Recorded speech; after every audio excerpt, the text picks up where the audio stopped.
All right, so my video did super well on Instagram Reels. It's the best video I've ever had anywhere. It's over 2.4 million views now, which is really crazy, and I wanted to break down exactly how I filmed and edited it for you, my beloved Hoser Gang supporters. Let's get right into it. First of all of this is filmed on iPhone. It's all filmed on iPhone. It's all static shots that were just set up the tripod, do thing in front of it. And basically there was two parts to the edit. There was snowmobile part and there was really foggy day, so I thought it'd look cool to film during that day part. And on foggy day, I did my best to leave the camera perfectly still and then just change into 4 different outfits. I had a second phone, my dad's old iPhone from like 2010.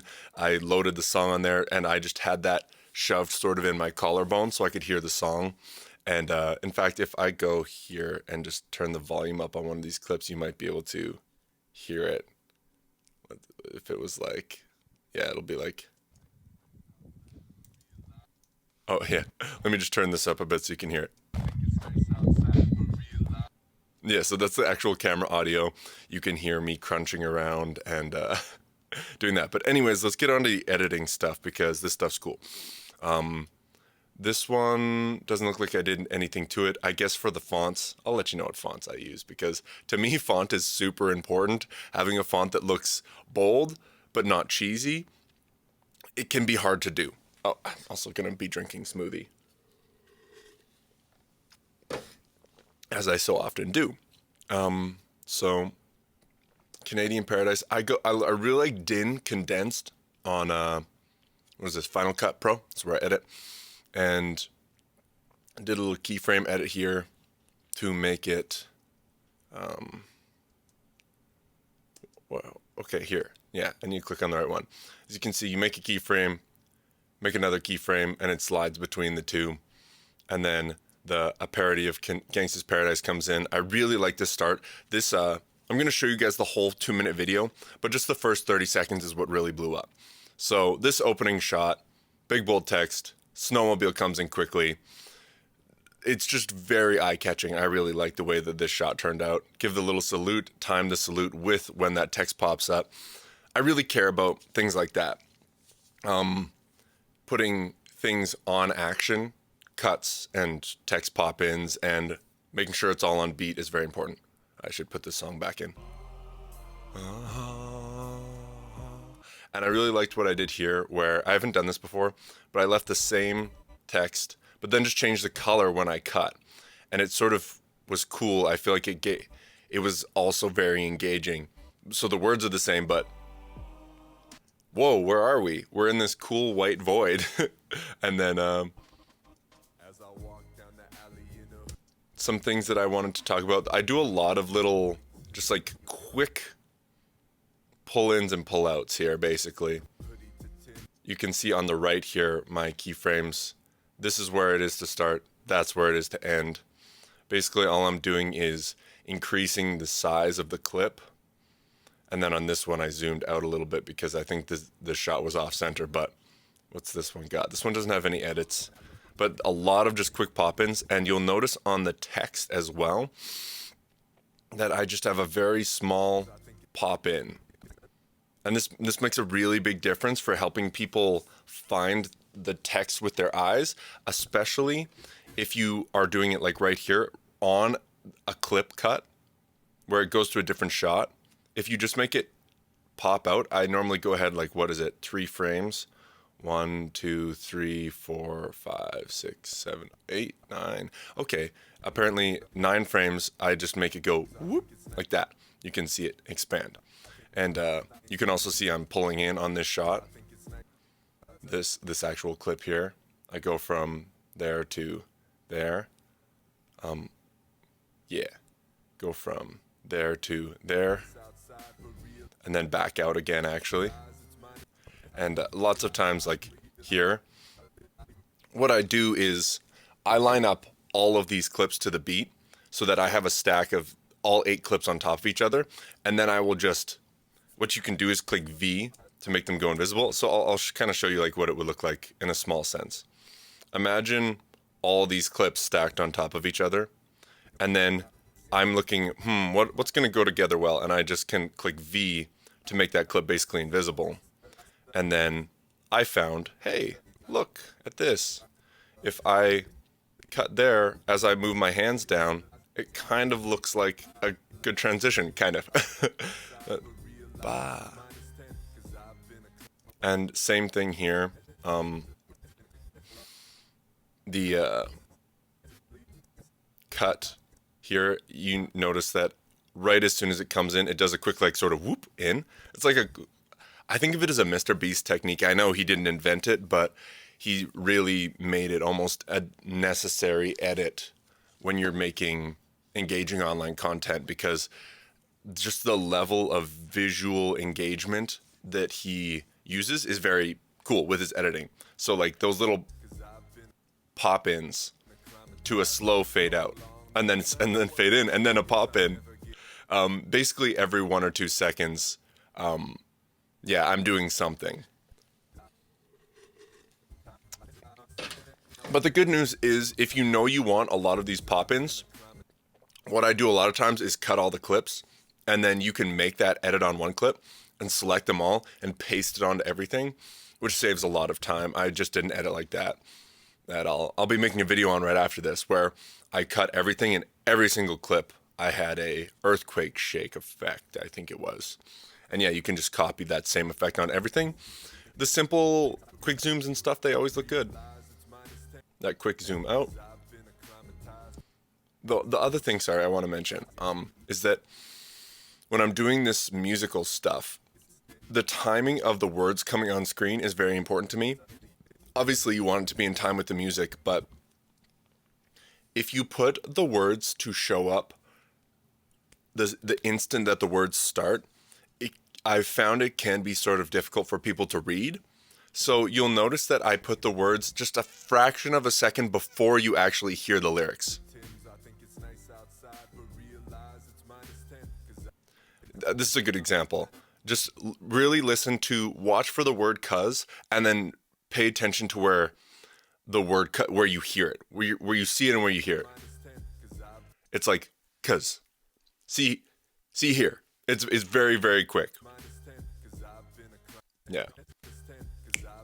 It's a couple frames earlier than you might put it, but I think it really helps. And also, some people like here, I change the words before I change that clip. And some people might think that's a weird choice. But personally, I feel like leading people into the next shot by actually changing the lyrics slightly before looks really good. Because let's just do this. I think especially with this change, where I'm changing to a completely different scene, like with these ones where I'm going between costumes, it doesn't really matter. But when I'm changing the entire color palette and everything is changing, it can be sort of hard to find the words. Like there, for me, it just took me maybe half a second to find the words with my eyes. Like now I found them. Maybe 7 or 8 frames after the clip started. Where if I go like this, -10, because I've been, like, my eyes just keep reading uninterrupted. And that's so important online. It's really cool. This stuff is like, I never thought I'd get so into this stuff, but I really like it. It's cool. It's art. It's another way of being creative. It's really cool. I've started using fades on some lyrics as well. This is something I didn't normally do, but I really think that it is just a little mix-up. Those tiny mix-ups that people don't even really notice, I think are super important, because if I were to do the exact same edit and the exact same font and everything the whole way through, it would look good. But this is just a little bit more engaging. I think that the key for me is making the edits make the song sound better, which is weird, but it really works. And when I go to, did I do earthquake edits on this one? I don't know that I did, but on future videos like this, I'll show you those I automate as shaking effect on the bass hit, and it makes the bass sound louder. It's really cool. And I think that something like this, where worry, sort of leading into the chorus here, using some more fade effects, almost subtly slows you down. It's a little bit more calm, so that when the chorus comes back in and the words pop in, it pops more. This was a cool automation too, where this clip is going to be zoomed in a bit. Yeah, so it started at 107% as opposed to like 100.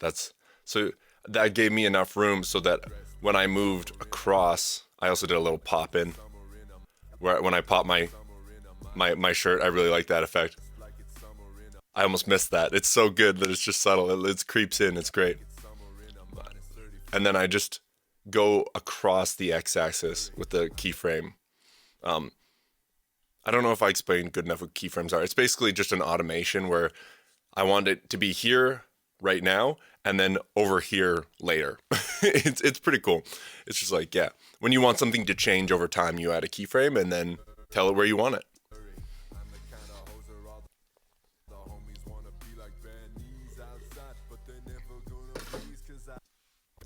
There was some really good cut on the action things there. That's just like a classic tip. When something moves, if you cut, it sort of looks cool. On this part here, where I swung my arms, I was just able to, so I would have been looking at the clips like this and going, that looks kind of similar motion. Whoop, whoop, whoop, whoop. So yeah, knees out. And then this one isn't as spot on, but still that arm swing is good. And then same thing, I cut on this. And I think it's cool how I use that fade right here visually to, I think I did this. This has earthquake on it, yeah. This is shaking to up the energy during the chorus part.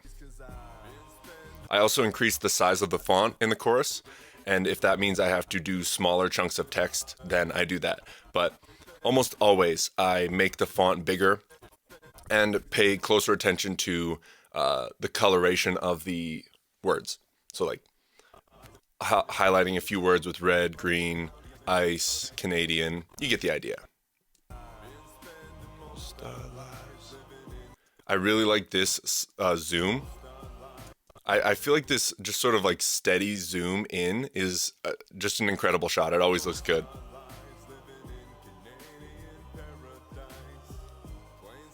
Like there too. I'm zooming in and then pop in and then pop out. This zoom, whenever I want to stay on a shot for a long time, I really like just that slow, steady zoom. I like this automation that I did too, back and forth. If I click on it, it goes from 0 to 38 to the left, 64 to the right, and then back to center. I really like that little automation. Doing that to the time of the beat.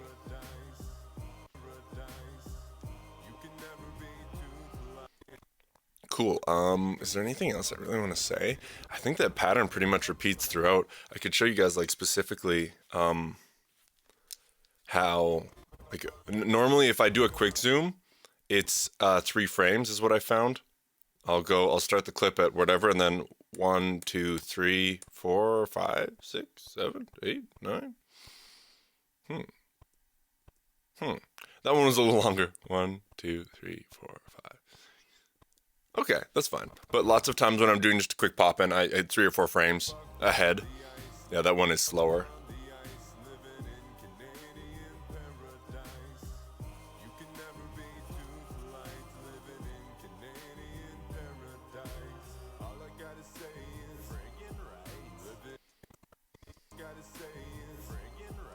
I also put on, I really wanted to emphasize the friggin' rights text, so I put earthquake on that text.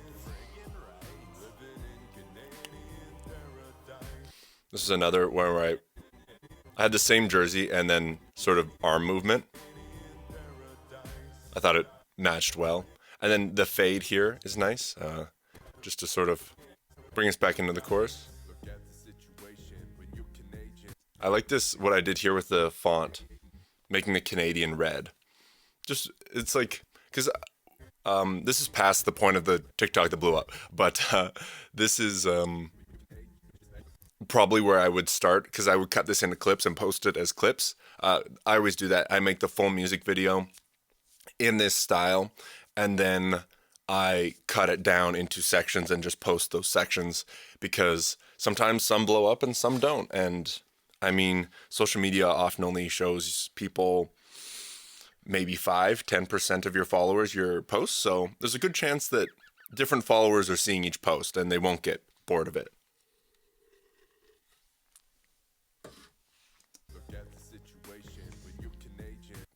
I feel like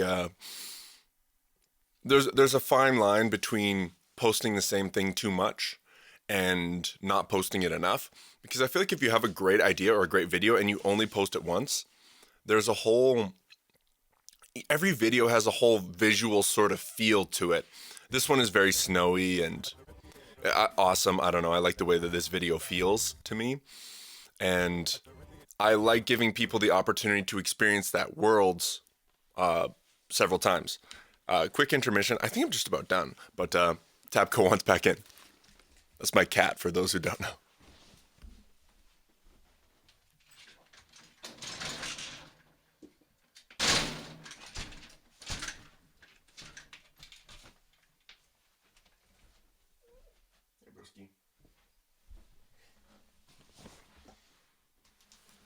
Alrighty. Yeah, I think that is actually, let's go to the end because I did do something cool with the choir at the end. Here. So I stacked these 4 clips on top of each other. I had this clip, and that is actually the same as, oh wait, it's up here. So this clip, and then I just automated it to, instead of get bigger as a zoom in, I automated it to get smaller.